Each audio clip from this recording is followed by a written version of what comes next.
this is the piece I've made. It's called Crucifix. It's made out of a 16-foot police barrier and another 8-foot police barrier. I made it during these past couple of weeks in this class.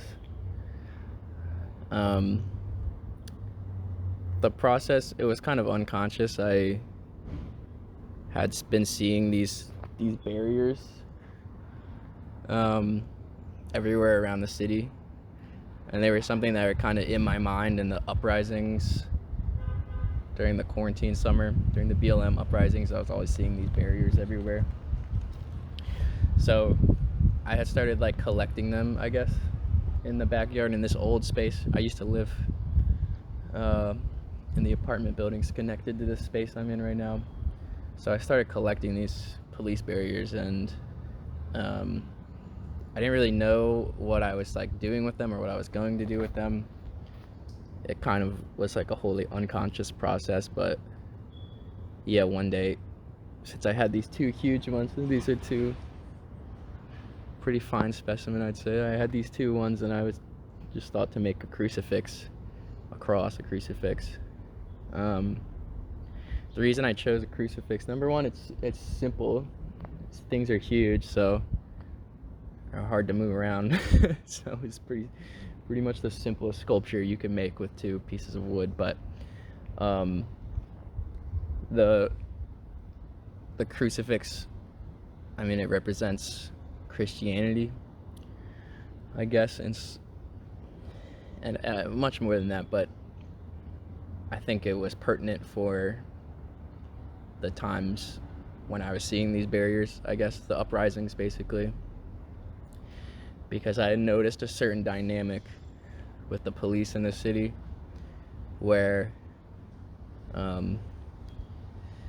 they're patient, they're super patient, and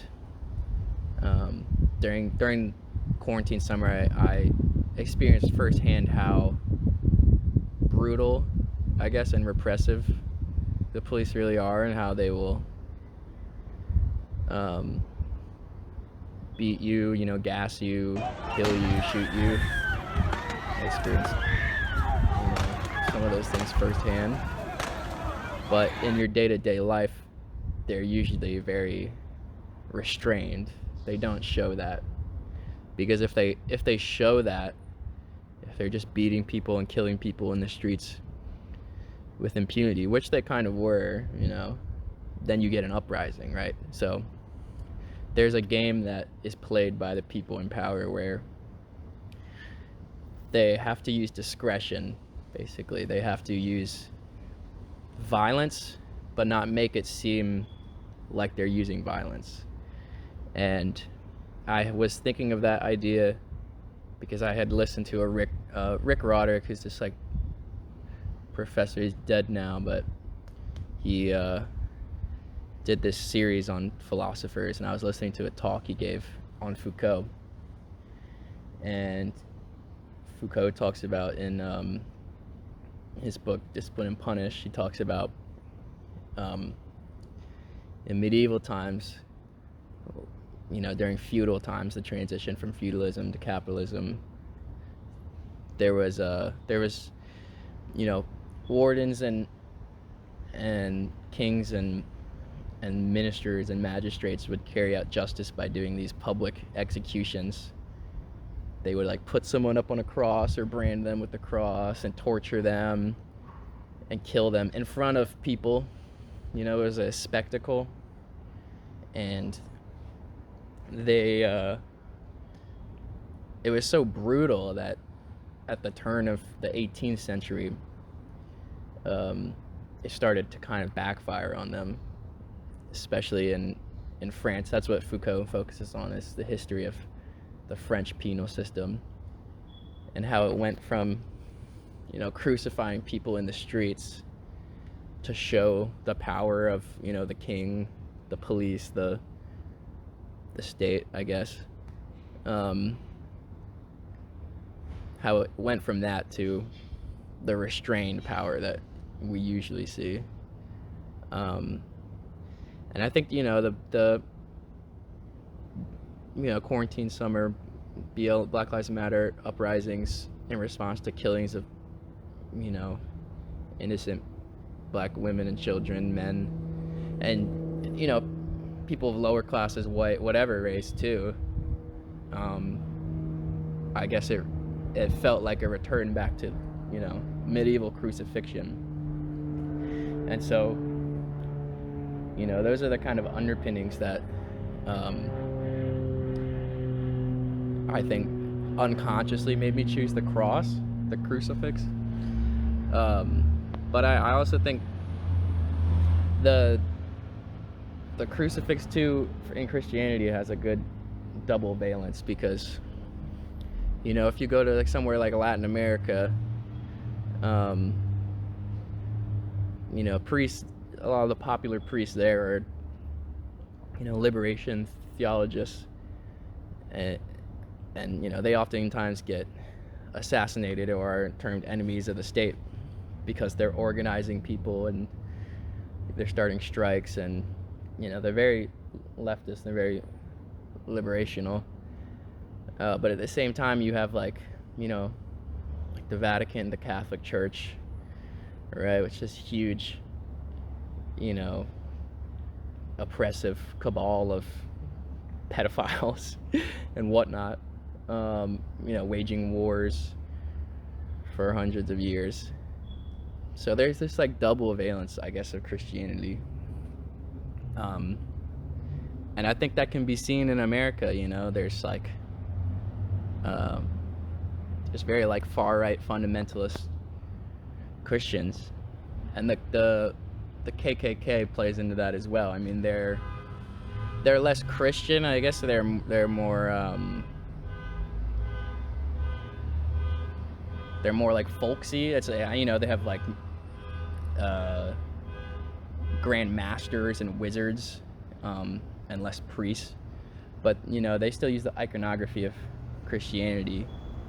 And I think I wanted to connect the police, the signs of the police limit, the police barrier, which represents the edge of the police, with the cross, which is usually a huge crucifix, which is like a classic motif of the KKK, is a burning crucifix.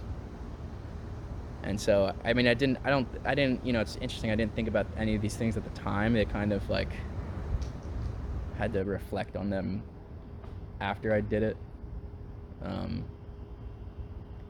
But I noticed, that I guess I wanted to draw that connection with the police are, crusaders. They feel like crusaders almost, or like medieval magistrates chopping people's heads off in the streets. And it really does, I guess it really does feel like a feudal time, you know what I mean? It feels like, now it's calmed down a lot and we don't hear as much, but I think the Palestine conflict too was another great interlocutor to the emotions around the peace, because I was doing there was a lot of rallies here, there's a lot of people here who we know who were affected by Zionism and the genocide, I guess, of the Palestinian people, which is the ethnic cleansing, the atrocities, you can name them whatever you want to call them. But I had been doing research on it, and it's interesting that I think it really took George Floyd and the BLM movement and the confrontation with American police to spark in people's minds what settler colonialism really looks like. And with this, the siege of Sheikh Jarrah, people started to really realize that. But the interesting part is that had been going on for years before, and I think Israel overstepped their bounds because for years Israel had been waging wars, but it had also been um, playing the game, the violence without blood game, I guess, which is, I think, what this represents. Um, you can go into a neighborhood and displace people with guns and shoot them, airstrike them, bomb them until they're gone. Or you can give them a ticket and you can take them to court and you can evict them, and you can do all these things that sound like it's justice or justified, because there's a bureaucracy around it, or there's fancy names and badges around it, but the result is the same. It's like people are displaced from their homes and are refugees and end up dead on the streets. So there's a game that power plays where they want to do violence, they need to do violence against, the proletariat, the common people, regular people, citizenry, I guess, the lower classes, even middle classes sometimes. And they want to do that in order to appropriate, their labor, their land, their time, for the ruling class's own needs. But if they do it too overtly, then the people will revolt and kill them. French Revolution, right? I mean, that's why Foucault is such a great author, because the time before the French Revolution is really shows what happens when you overstep your bounds. When you have kings eating cakes in palaces when people are dying on the streets. So you have to play a game. There's basically an economy, a give and a take. There's a price, a political price for snatching too much or for doing it too overtly. And so I think what we've seen in 2020, I guess, was like, it was mask off. There was a lot of brutal repression by the ruling class that, it was no longer violence without blood. It was very bloody violence. And so the crucifix is mainly a reminder, I guess, a monument to that idea that, because it's a huge towering thing and it looks beautiful, but it really represents an axis of evil, an intersection of evil, literally a cross section of evil. And so it's a reminder, that there are things and people in this world who, maybe they have a badge, or maybe there's a fancy bureaucracy, or there's a name of justice or something behind it, but really it's an economy of power, and there's a small club of them trying to suck away all the energy in life that most average people have. So that's the basic rundown of the crucifix.